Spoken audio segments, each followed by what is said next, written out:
Otherworldly Evil Monarch, Bab 73, Judul, Pembantaian di Segala Arah. Wajah Jun Zantian diatur dengan resolusi seperti besi, seluruh niat membunuhnya memancar. Dia meninggalkan panggung militer dan pergi ke kudanya.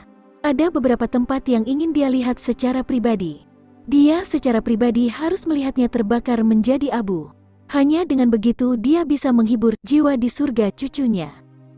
Tiba-tiba, bagian dari malam yang gelap tampak bergerak, dan sosok yang tampak lebih gelap dari malam muncul secara misterius. Meskipun orang ini berdiri di depan mereka, semua orang tidak dapat melihat fitur di wajahnya. "Bayangan, mengapa kamu di sini? Apakah Yang Mulia mengirimmu?" Jun Zantian berbalik dan bertanya. "Ini adalah hadiah dari Yang Mulia." Shadow mengangkat tangannya dan selembar kertas putih melayang ke arah tangan Jun Zantian. Senyuman tampak di wajahnya yang tampak buram dan dia berbicara dengan suara yang aneh dan menakutkan. Suara itu berubah menjadi utas yang tak terlihat, yang kemudian memasuki telinga Jun Zantian. "Yang Mulia berkata bahwa cucumu seharusnya masih hidup. Yang Mulia juga mengatakan kepadaku untuk memberi kamu kata ini. Moderasi." Suaranya memberi penekanan tertentu pada kata moderasi. Suaranya kering dan sepertinya dipenuhi dengan rasa keengganan, seolah-olah dia tidak terbiasa berbicara sebanyak ini. "Moxie masih hidup?" Jun Zantian menjadi sangat gembira saat dia tiba-tiba teringat pada orang yang dia percayakan pada Moxie. "Mungkinkah dialah yang telah menyelamatkan cucuku?" Jun Zantian melangkah maju dan bertanya dengan cemas. "Shadow, bagaimana cederanya cucuku?" Shadow sudah berbalik dan akan pergi, sepertinya tidak mau tinggal. Bahkan jika orang di hadapannya adalah jenderal paling kuat dalam kekuatan militer, dia tidak tertarik untuk tinggal. Namun, setelah mendengar pertanyaan Jun Zantian, dia dengan enggan menjawab. "Masih hidup, terluka parah." Setelah mengatakan itu, dia menggelengkan kepalanya. Dia kemudian berhenti untuk menatap Jun Wui yang berada di samping Jun Zantian. Memberikan anggukan, dia kemudian menghilang tanpa jejak. Percikan harapan yang menyala dalam diri Jun Zantian tiba-tiba padam oleh sepanci air dingin. Jun Zantian merasa dirinya terkejut tanpa perasaan. Tatapan yang digunakan Shadow ketika melihat Jun Wui tampak seolah-olah dia mencoba mengirim pesan. Meskipun Jun Moxie tidak akan mati karena luka-lukanya, kondisinya tidak akan lebih baik dari Jun Wui. Hati Jun Zantian, yang telah menjadi tak bernyawa, baru saja menjadi hangat, tetapi sekarang membeku. Mungkinkah satu-satunya pewaris keluarga Junku yang akan menjadi lumpuh? Dengan pikiran yang berputar-putar di dalam benaknya, hati kakek Jun meledak dengan amarah yang mengamuk. Jika dia tidak salah, orang-orang yang akan selalu melawan cucunya saat itu adalah keluarga Meng dan Li. "Persetan dengan nenekmu. Aku tidak peduli jika masalah hari ini ada hubungannya dengan kamu sekalian, aku hanya akan melemparkan kamu semua ke talenan. Anggap ini hari sial kamu." Jun Zantian mengutuk keras di dalam hatinya. Dia melompat ke atas kudanya, mengertakkan gigi dan berteriak, "Prajurit, ikuti aku. Kita akan melakukan penyerbuan." Alasan Shadow melirik Jun Wui bukanlah demi memberikan pesan apapun kepada kakek Jun. Dia hanya punya alasan berbeda. Malam ini ditakdirkan untuk menjadi malam yang berdarah. Kemarahan menusuk langit Jun Zantian akan menyelimuti seluruh ibu kota dalam hujan darah. Di ibu kota, kuda perang berlari bolak-balik. Satu demi satu, tempat tinggal banyak pejabat tinggi dibakar. Suara benturan senjata dan jeritan sengsara memenuhi udara. Sebelum Shadow muncul, pria berbaju hitam yang tak terhitung jumlahnya mulai bergerak dalam kegelapan. Seperti hantu, mereka menyusup ke rumah pejabat pengadilan satu demi satu.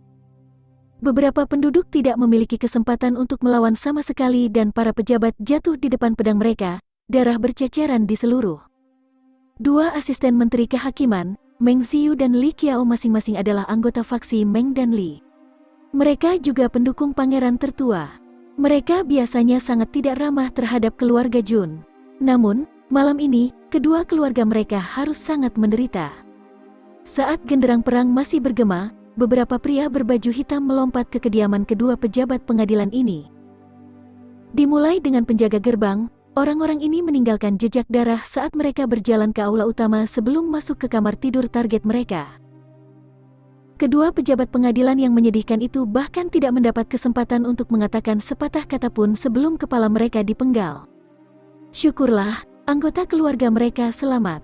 Segera setelah itu, tempat tinggal mereka dibakar, apinya menyala terang di malam hari. Salah satu sensor kekaisaran saat ini, Taiyan selalu berselisih dengan Jun Zantian. Putranya mengikuti Jun Zantian berperang tetapi akhirnya melanggar hukum militer dan dipenggal. Kejadian ini menyebabkan dia menjadi sangat marah selama bertahun-tahun. Mendengar suara genderang perang, dia berpikir bahwa dia akhirnya memiliki kesempatan untuk mengalahkan Jun Zantian. Dengan cepat bangun dari tempat tidur, dia berpakaian dan mulai mengerjakan petisi pemakzulan. Di tengah jalan, jendelanya tiba-tiba pecah saat beberapa pria bertopeng berbaju hitam masuk seperti hantu. Mereka mengambil petisi pemakzulan yang belum selesai, melihat sekilas dan mencibir. Menggulung petisi, mereka dengan brutal memaksanya ke tenggorokan lelaki tua ini sebelum memotong lehernya. Petisi juga terpotong setengah dalam prosesnya. Sensor kekaisaran Zhou Mengkeng lainnya telah muncul setelah Jun Wui kalah perang dan akhirnya menjadi lumpuh.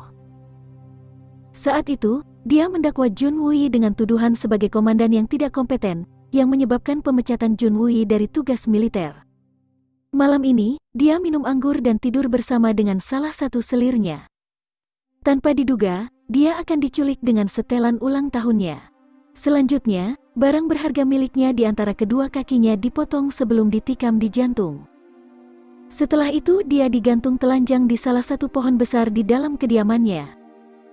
Matanya, yang tetap terbuka menuju kematian, diam-diam menatap api yang melahap kediamannya.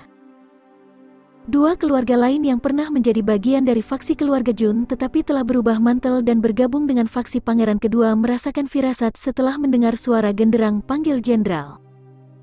Qian Wangwan dan Wu Yun, kedua pria ini sangat menyadari bagaimana kakek Jun biasanya bertindak. Meski tempat tinggal mereka agak jauh dari gerbang kota, mereka membuat keputusan bijak. Segera tinggalkan kota. Mereka dengan cepat merapikan beberapa barang mereka dan melanjutkan ke gerbang kota, berencana untuk melarikan diri di tengah malam dan berbaring. Namun, ketika mereka tiba di gerbang kota, mereka mendapati diri mereka dikelilingi oleh pasukan. Petugas yang memimpin tentara meneriakkan perintah untuk menangkap pembunuh, memberi isyarat kepada pemanah untuk melepaskan serangan mereka. Dia tidak memberi siapapun kesempatan untuk menjelaskan diri mereka sendiri. Di gerbang selatan, lebih dari 100 anggota keluarga Qian diubah menjadi landak, wajah mereka menjadi tidak bisa dikenali. Di gerbang barat, hampir 60 anggota keluarga Wu semuanya terbunuh, mayat mereka diubah menjadi bubur berdarah. Setelah itu, tubuh mereka disiram minyak dan dibakar. Bau mayat yang terbakar segera naik ke 9 surga. Di samping mayat dua keluarga, 2 papan kayu tinggi dibangun. Retribusi pembunuh. Sensor kekaisaran yang malang terbangun di tengah malam dan memasuki toilet. Keesokan harinya, dia ditemukan dengan bokong telanjang tergantung di udara, kepalanya didorong jauh ke dalam lubang kotoran. Orang hanya bisa menebak berapa lama dia harus mati lemas sebelum mati. Para pejabat yang memegang posisi tinggi ini pada saat ini telah berubah menjadi sekawanan domba yang dikelilingi oleh segerombolan serigala yang rakus. Pada malam ini, seolah-olah akhir hari telah turun ke seluruh ibu kota. Api amukan kakek Jun yang mengamuk benar-benar menyelimuti ibu kota. Luasnya apa yang terjadi telah melampaui apa yang diharapkan Yang Mulia. Ketika Yang Mulia menerima laporan itu, dia segera menjadi sangat marah sampai menghancurkan apapun yang dia bisa taruh di atas. Pasukan rahasia keluarga Jun mengamuk seperti sekawanan hantu haus darah. Di bawah malam yang kacau dan banyaknya pertumpahan darah dan kematian yang luar biasa, unjuk kekuatan dari pasukan rahasia keluarga Jun telah mengguncang anggota terkemuka ibu kota. Banyak dari mereka terluka parah sementara lebih banyak lagi yang gemetar ketakutan. Masing-masing dari mereka berbagi satu alur pemikiran. Melawan kekuatan yang tak terbendung, apa yang dapat mereka lakukan? Mungkin mereka harus mempertimbangkan untuk mengorganisir kelompok pembela baru untuk rumah mereka. Ini terutama berlaku untuk ketiga pangeran. Masing-masing dari mereka telah memanggil sekutu mereka dan menyerukan pertemuan darurat. Kekuatan besar yang dipegang oleh keluarga Jun telah menyebabkan mata ketiga pangeran berubah menjadi merah darah. Kalau saja mereka mampu menangkap kekuatan semacam itu. Namun, di tengah diskusi mereka, istana tempat tinggal mereka tiba-tiba terbakar. Setelah itu, tak terhitung banyaknya kepala yang dipenggal dibuang ke dalam, darah mereka menodai tanah. Ketiga pangeran itu ketakutan dan segera memerintahkan penjaga istana mereka untuk mencari-cari. Namun, tidak ada yang ditemukan. Selain itu, ketika mereka mencoba mencari di luar, mereka dipaksa untuk kembali oleh tentara yang berpatroli. Secara alami, ada pengecualian di antara banyak keluarga besar. Misalnya, keluarga Li, keluarga Meng dan keluarga Song. Fondasi mereka dalam dan kuat. Ketika pria bertopeng berbaju hitam memulai serangan mereka, ahli keluarga mereka dengan cepat bereaksi untuk menghentikan serangan mereka. Namun, serangan api terhadap keluarga mereka terus berlanjut. Di ruang rahasia keluarga Li, ada beberapa orang yang ingin keluar setelah mendengar teriakan pertempuran yang terjadi di luar. Salah satunya mengenakan jubah putih dan berusia lebih dari 30 tahun. Wajahnya dingin dan angkuh.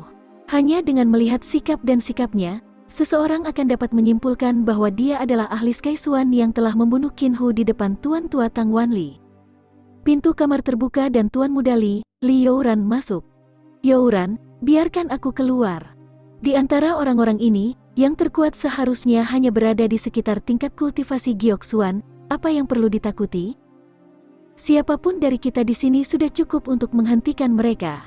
Aku benar-benar tidak bisa mengerti.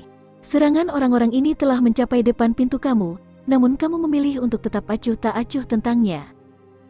Karena orang-orang ini memiliki keinginan mati, maka sebaiknya kita membantu mereka memenuhi itu. Pria berjubah putih itu mengerutkan kening, wajahnya menunjukkan kemarahan. Dia selalu menjadi orang yang sombong dan sombong. Sejak kapan dia menjadi pengecut yang perlu bersembunyi di tempat rahasia?